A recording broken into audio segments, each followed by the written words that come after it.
All right, so picking up where we left off with the Columbian Exchange, we talked about the various exchange of plants and animals from Europe to the Americas and from the Americas back to Europe. And this would occur roughly from 1492 onward across the kind of colonial experience. It should also be noted that this is going to be a kind of characteristic of globalization and the increasing interactivity and um, linking of the globe into a tighter knit community of various populations, cultures, and so on. Here we're seeing in an ecological, almost environmental like sense. Those have pluses and minuses, of course, benefits and potential hazards. When you introduce plants and animals to an environment that in which they really would not have any indigenous predators, or if a species of plant becomes evasive or invasive, then that has creates new complications, to be sure. And we even, you know, encounter that in our own day and age here. I mean, with springtime coming on in the summer, we're going to be awash in things like stink bugs and the lantern flies before long. Those are, you know, um, as a result of this, kind of global trade and interconnectivity of a world order in our own day and age in the 21st century. The same thing is happening here in the 15th and early 16th centuries, and the succeeding centuries as well. And this is going to change the ecology of parts of um, the Americas themselves. So, if you introduce livestock to a pasture, the grasses themselves may not be able to withstand that kind of literal foot traffic. That there would have to be kind of um, a refinement or an evolution that would take place to in which grasses would be able to be hardier in order to kind of withstand that kind of new um, demand, or kind of new um, uh, kind of threat to survival of grasses or what have you. And so something as mundane as that means that you could have a somewhat green pastoral kind of landscape turned into a barren wasteland in some cases, because the land itself is not accustomed to that kind of traffic, or animal being put out to pasture or into that kind of environment. With regard to disease, kind of another characteristic of the Columbian Exchange, we see the kind of human toll coming to the fore here. Disease is going to transform populations primarily within the Americas, and it is going to lead to systemic collapse in many cases, and massive population decline in the Americas as well. To give you some examples again here, Europeans are bringing to the New World all of those diseases that they had been themselves exposed to. Not only things like bubonic plague that we talked about in the previous lecture, which Europeans themselves had suffered mightily from, but now generations on had kind of grown accustomed, if you will, to the plague, the bubonic plague. Now they were going to introduce it to a new um, um, people, new societies throughout the Americas that had not been themselves exposed to this new threat, the Black Death. But they also brought with them things like smallpox, influenza, typhoid, typhus, measles, malaria, diphtheria, and chickenpox. All of these would be diseases that the Native American population had virtually no defense against when it came to their own immune systems. It's argued, though, that there was one disease that perhaps made its way from the Americas back to Europe, This being sexually transmitted diseases, a disease known as syphilis. And the only real kind of evidence or inference that we can make is that there is no case, a report, there are no reported cases of syphilis emerging or being recorded in Europe prior to the year 1492, the same year that Columbus made his transit to and back from the New World, or what, the Western Hemisphere. It can't be stressed exactly how devastating disease was with regard to the Native American population. Disease would go on to wipe out most of the population just within a few decades. To give you some numbers here, in 1492, it's estimated that there were some 200,000 or more Native Americans in the Hispaniola region. That is roughly the kind of archipelago again of the Caribbean basin. By 1512, just 20 years later, it's estimated that there were about 30,000 Native Americans in that same region just 20 years on. That's one generation. In Mexico, in the Aztec Empire, it's estimated that 90% of the 20 to 25 million Native Americans were dead within the first 50 years following Cortez's initial contact in 1519. And again, that was largely as a result of disease and the spread of disease. And those are conservative estimates. I mean, some people argue that there were as many as 100 million Native American people in Central America and in the Mexican region, and he had a death toll of 90%. And it didn't require direct contact as we move on through the years and the decades. And in many cases, if there was a Native American who had contact with the Spanish conquistadors, they contracted a disease, but they were fleeing from that, fleeing from the conquistadors, but they were carrying the disease with them, bubonic plague or what have you, that they would introduce that to communities they were seeking refuge in, and so therefore the disease would spread ahead of the actual uh, conquest of the conquistadors themselves. And so once the Europeans began to, make their way deeper into the interior, the damage had already been done. That massive loss of life had already happened. Uh, as far as Spanish exploitation was concerned, and this is not only this is in the Spanish experience, but it's important to understand that this was the case for Europeans writ large. Uh, Once again, in the Spanish experience here, um, they began to understand and realize that there was wealth and riches to exploit. Um, it became necessary for the Spanish crown to begin to um, authorize systems to be put in place in order to maximize wealth extraction. And this came in the form of what's known as the encomienda system. Um, Again, conquistadors they were in service to the crown, but in return for their service, they were rewarded with plots of land in the New World, the establishment of pretty extensive estates that these conquistadors would take the land that they had been gifted, but then they were expected to turn that around, make it into an estate that could generate profit and be shipped back to Spain.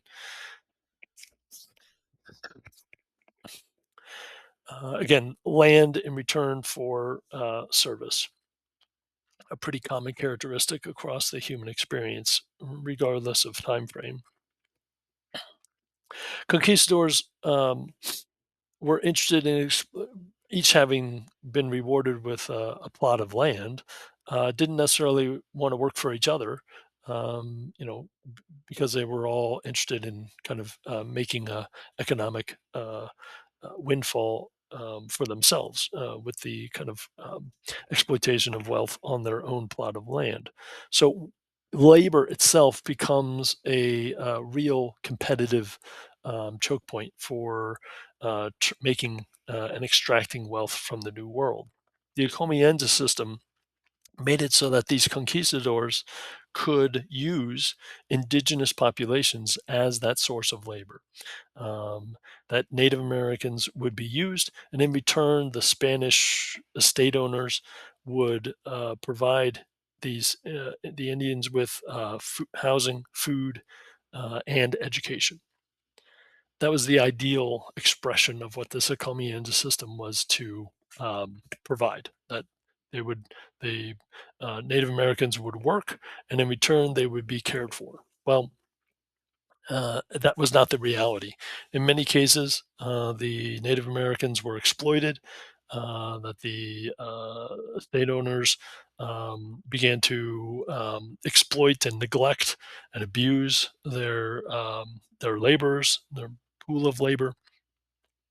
And also, what's interesting is that as we move forward in the timeline here, the Spanish monarchy itself began to abandon the encomienda system because what it began to realize was that it was establishing and had created a rich and powerful overseas nobility that was now, 3, 4, 5,000 miles away from the Spanish crown, and those landowners, it turns out, were increasingly interested in, kind of exerting their own um, authority, and also were becoming increasingly reluctant at taking orders from the imperial or the monarchical crown in Spain itself.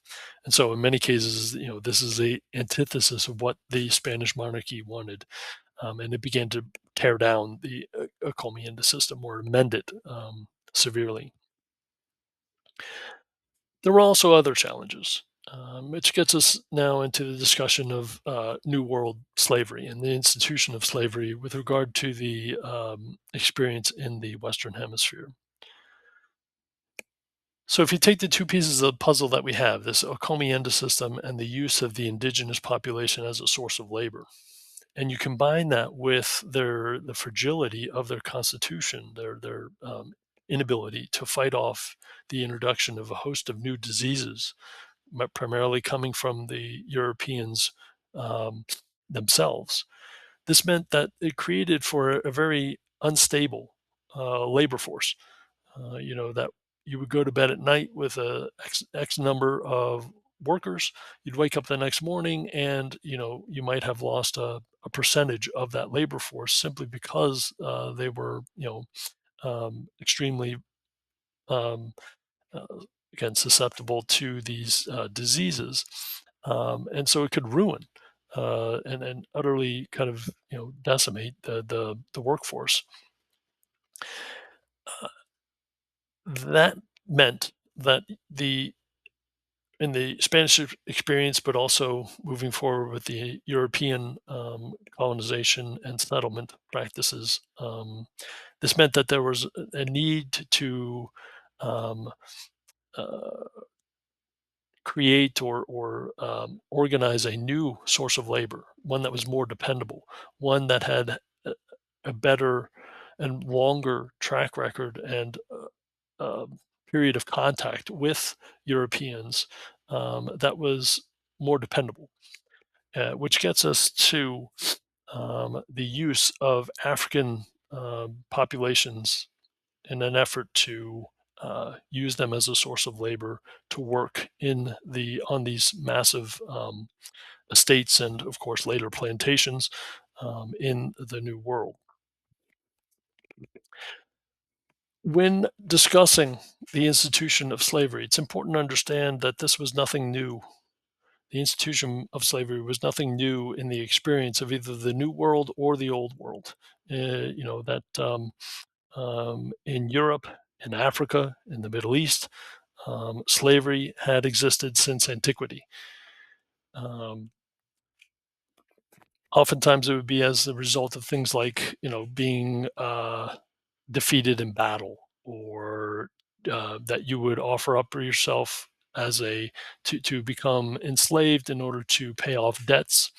Um, that there could be a host of different circumstances as a result of why these societies, again, worldwide in many respects, resorted to an enslavement or impressment of populations in the field of labor itself. With the discovery of the New World, however, what we see is the beginnings of new types of slavery beginning to develop and to emerge. Um, that in many cases, it served as an immediate, an instant source of labor. Again, the encomienda system in the Spanish experience was unreliable when it came to the native population serving as a constant source, a reliable source. And so Africans began to having a longer track record and a longer period of contact with Europeans. This meant that they were better able and equipped not only to fight off European born diseases, but also to, in many cases, acclimatize themselves to tropical and semi-tropical zones of the earth. I mean, that with regard to Africa itself, the equatorial region here is in many cases the same along the same latitudes as the where they were being moved to by force as slaves to the New World. So there was no need to acclimatize these African slaves to their new environment. As far as climate was concerned, um, that was a benefit. The fact that they were immune to European diseases, or at least had been exposed to them for longer periods of time, was another benefit. Also, there were some African populations that were immune to certain types of malaria. That was a benefit, a boon as well. So there were many reasons why there was this kind of certain gravitation toward attractiveness of using African slaves. It's also important to understand that African culture placed a high value on human beings as a resource, specifically a source of labor. Now, according to anthropologists, historians, archaeologists, and the like, and natural scientists and biologists, one reason for this was because of this unique insect known as the tsetse fly that was uh, prevalent in large portions of Africa and the African continent itself. And you can get a sense of that here in um this graphic, this map. The tsetse fly itself was a small insect that carried a disease that was lethal to horses and livestock. And you can get a sense of exactly where the home of the tsetse fly was located, as opposed to the cattle areas of the Sahel region here, but also in the southern portions of Africa and the African continent. I mean, it's no mistake, it's no coincidence, I should say, that the same area of the African slave coast here was overlapping with the region of the tsetse fly. So, in these areas, domestically within the African experience, right, anthropologists and others argue that African culture placed a higher emphasis on conquering people rather than conquering territory. This is debatable, as is much of academia, um, but it's seen that tribes here were incapable of governing large swaths of territory simply because the main mode of transportation was by foot, because there were no horses or kind of um, pack animals or animals at writ large that could be used in order to cover vast swaths of territory. Because of this, it's argued that African tribes turned to enslaving other African tribes who were defeated in battle. And that is true. I mean, we have examples of that. Um, and when the Portuguese and the other Europeans begin to arrive and begin to, turn to and resort to using Africans as a source of labor, enslaved labor, um, you have this instance in which Europeans, in order to meet that growing demand, African tribes begin profiting off of the capturing of other Africans for sale as slaves to Europeans engaged in the slave trade. So the institution, the transatlantic trade system, was broad in its pursuit, and its kind of obsession with trying to maximize profit, and trying to move as much human capital as possible from one area of the world to another. Roughly speaking, we're talking about over the course of the 400 years or so in which African slaves would be exported. This is the African diaspora itself.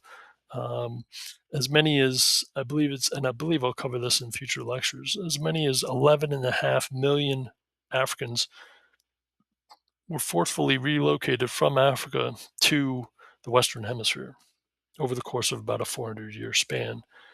It's also important to understand that roughly an equal number of African slaves were rounded up, enslaved, and moved from Africa into places like the Middle East, and points eastward as well. So this is, you know, a massive drain, a massive exportation of humanity from the African continent, a severe demographic shift, overwhelmingly kind of a young male demographic, but there were certainly African women as well that were rounded up and shipped away to either Eastern or Western um, slave markets. And this gets into the complexity itself of the institution of slavery, that it was, pervasive in many respects. What is interesting to note with regard to the experience here at this time, with the transatlantic slave system, is that in the Western Hemisphere, uh, the use of slaves becomes increasingly race based as far as the use of African slaves itself. That, with regard to understanding the institution of slavery in a more holistic sense, it's that aspect which is the legacy moving forward, um, in the use of slaves in, again, North, Central, and South America. Again, which we'll be addressing for um, as time permits for the remainder of this course. This gets us into also aspects of new sources or orientation of economic philosophy, and what's known as the establishment of the Atlantic economy. It's predicated on notions of what's known as mercantilism.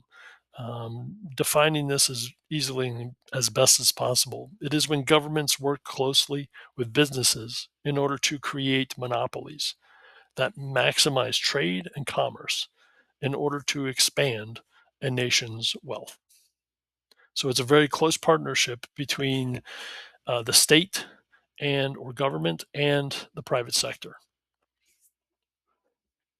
It is a early expression of political economy, operating from the premise that governing officials believed that the world held a fixed amount of natural resources, that there was only so much gold, silver, copper, iron, timber.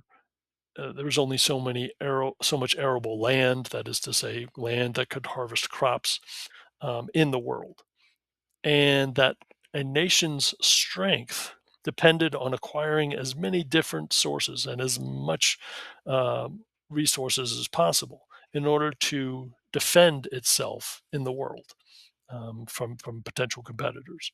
That you had to go out and stake a claim to as much of the gold reserves and silver and and